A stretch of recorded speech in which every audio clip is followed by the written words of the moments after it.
Sorry, Rosetta, I missed the final train today again. What? Again? Augusto, this is the third time this week. Are you alright? It can't be helped. We had a drinking party with everyone in the department today, and yesterday we had one for the new employees. I guess drinking parties can't be helped, but I don't think drinking so much as to miss the final train is good for your body. Tomorrow's a day off, so who cares? Tomorrow we have a meeting to decide the details of our wedding ceremony, right? Oh, that's right. Fine, I'll meet you at the wedding venue tomorrow. A colleague said he's going to let me stay with him tonight. Really? It's fine if you have a place to stay, but don't be late tomorrow, okay? Yep. I'll go to bed because I'm tired already. Good night. Hi, Rosetta. This is Vale, an old friend of Augusto's.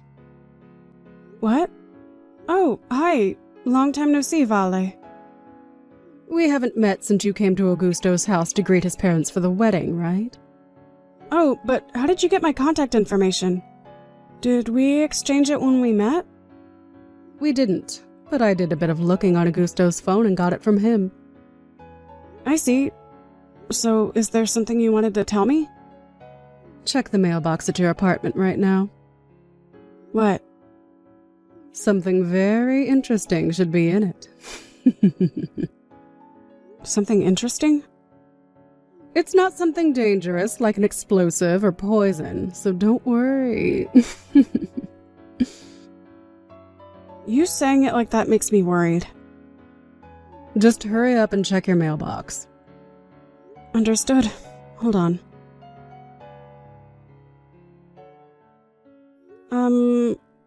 What is this? So you saw it. You're the one who told me to check my mailbox.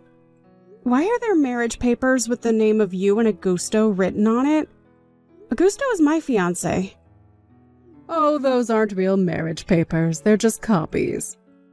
It wouldn't do if you ripped them apart after all. I can see that it's a copy. If you went so far as to send me a copy, then I guess that there's a real one and you're not just joking? Of course. You see, it was my dream since I was a child to become Augusto's wife. Which is why, whenever Augusto got a new girlfriend, I would do whatever I could to ruin their relationship. But ever since Augusto became an adult and started living on his own, keeping an eye on him has gotten difficult. I almost let him marry you, a woman that came out of nowhere. That doesn't explain why you can just write marriage papers like this. Oh, don't worry. I already made a valid reason. What? You made one? Augusto told you that he would be sleeping at a colleague's house yesterday, right? You see, he actually slept at my house. Huh? When I found out that he was going to marry you, I panicked and thought that I had to ruin the marriage. I quit my old job and got a new job at Augusto's office 3 months ago. It was 4 months ago that I went to his parents' house and saw you, right? Yep, that's right. I was so lucky that his company was looking to hire, though. Not only that, but the type of work is the same also, so everything went smoothly. I rented an apartment near the office and gradually set my plan into motion, getting close to Augusto as his colleague. And last night, I was finally able to bring him into my room. After that, we spent a wonderful night together. He was next to me when I woke up this morning. So you're talking about what happened after the drinking party at the office, right? So you brought Augusto, who was drunk, into your room? Well, I guess he was drunk, but... When did you write the marriage papers? Last night. I made him sign it in the heat of things. In the heat of things?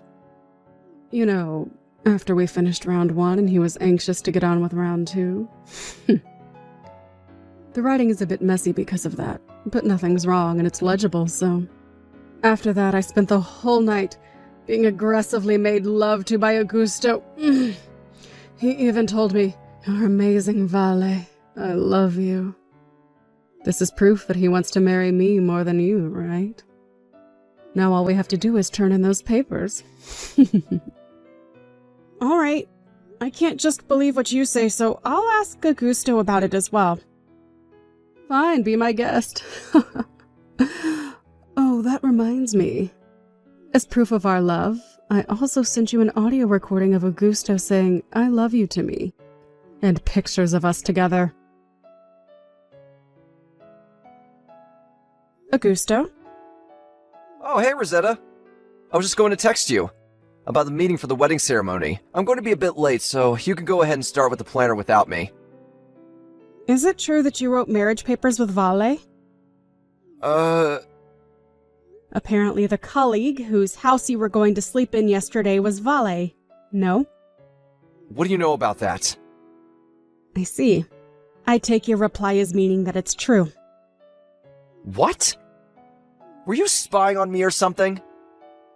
Not really. Let's just say that the information was leaked to me and I decided to ask you about it directly. What? In your case, it's easier to just ask you directly than to spy on you. It looks like that was the case this time as well. I didn't know you and Vale had exchanged contact information. Oh, I get it. Do you have an acquaintance at my office or something?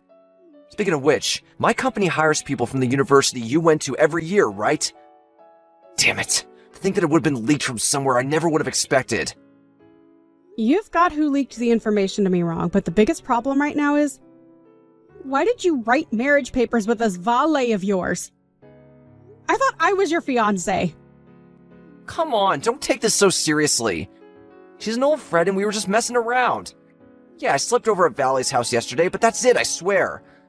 The marriage papers are just a joke. I have them right now, but we're not actually going to turn them in, so... You're terrible at making excuses. Come on, don't tell me you don't believe me. It was just a joke between friends, you know? There's no hidden meaning to it, so no need to get angry. Either way, I'm not in the mood right now to have a meeting for our wedding ceremony, so I'm going to tell the planner to cancel it. Yeah, sure. You don't seem quite calm right now, so I guess it can't be helped. I'll wait until you calm down. Bye. I just turned in the marriage papers. Sorry, ex-fiancé. What? You already turned them in? Things like this should be taken care of as soon as possible, right?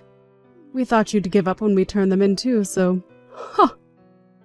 I mean, I lost all the love I had for Augusto when I saw those disgusting pictures you sent me. Looks like those pictures of us making love are effective, huh? Well, that's the situation. So would you please leave the house you're currently living in? What, you mean this apartment? Yes. I know that you crawled into Augusto's apartment after you two got engaged. I'm his wife now, starting from today, so that house is me and Augusto's property now. So hurry up and leave, will you? By today. Sorry for interrupting you while you seem to be having so much fun, but I bought this room with a loan. Augusto didn't pay a single cent for it. What? It was before we got engaged that I bought it, by the way, so too bad for you, I guess. What? You're lying, right? That apartment isn't a high-rise condo, but an apartment at a place like that is sure to cost a lot, even if it was already used. It was new when I bought it. No way. But it must have cost around $50,000 when you bought it, right? I'm impressed at your knowledge because it's just as you say. Just what exactly do you do for a living? Oh, you didn't get Augusto to tell you that? Just tell me. You know W Corporations, right? Oh yeah, of course. It's our company's most important business partner. I'm the CEO of W Corporations. Huh? Huh? Are you kidding me? I started my own business 7 years ago, and thanks to the help of a lot of people, it's now grown to its current size. Well, my marriage is a private affair, so don't worry. I'm not going to do anything that will affect our companies. Well, I guess it would be bad for us if you used your position as the CEO of W Corporations, but it's not as easy as that, isn't it? Hey, Rosetta? Have you calmed down yet? What are we going to do about the meeting you canceled? We need to schedule another meeting soon, or it's going to be inconvenient for us later. Oh, so Vale didn't tell you anything yet? Huh? You're still talking about those marriage papers? I told you, it was just a joke made between old friends. I'll get them back from Valley and get rid of them in front of you if you want. I told your parents that Augusto was going to marry another woman. What? Oh, you're not going to marry another woman, but you already did get married, right? Huh? You see, the person who told me about the marriage papers was Vale herself. She's the one who told you? Yep. She was kind enough to send me a copy, alongside with pictures of you two in bed and an audio recording of you saying you loved her. I used that as proof of your adultery and sent it to your parents' house. I'm sure they'll see it as a valid enough reason for me not wanting to get married anymore. Seriously? I'll send your stuff that's in my house to your parents' house as well. Hold on. What are you trying to say? Ask Vale about the details, not me. Wait, so those marriage papers were... Ask Vale. I can't be bothered anymore to explain it to you. Rosetta! Don't come to this house anymore, and don't show yourself to me ever again. Soon after that, Augusto found out that Vale had turned in the marriage papers to the city hall and fell to his knees, not knowing what to say. But it was just a joke, he shouted eventually. I seriously had no idea what he was trying to do, so I just canceled the marriage and made him pay an alimony without hesitation. Like I said to Vale, I didn't let this incident affect the business of our companies, but it looks like the impact of a marriage between the former fiancé of W Corporation's CEO and the woman who stole him from her was quite large. And both Augusto and Vale voluntarily resigned from their jobs. Eventually, the two started talking about divorce. Apparently, Augusto never actually wanted to get married to Vale, and his initial bewilderment gradually turned into resentment towards her. Vale, on the other hand, loved Augusto, and although Augusto didn't love her in return, she stubbornly refused to get divorced. But it was suddenly revealed that Vale was pregnant, and so their parents, who now ignored how the two of them met because they could now only think about their soon-to-be-born grandchild, also began to oppose the divorce. Thus Augusto, whose face had gone permanently pale, had nowhere left to run. Vale, on the other hand, was forced to acknowledge the fact that Augusto didn't love him. There's no need for me to say that this was an unhappy marriage.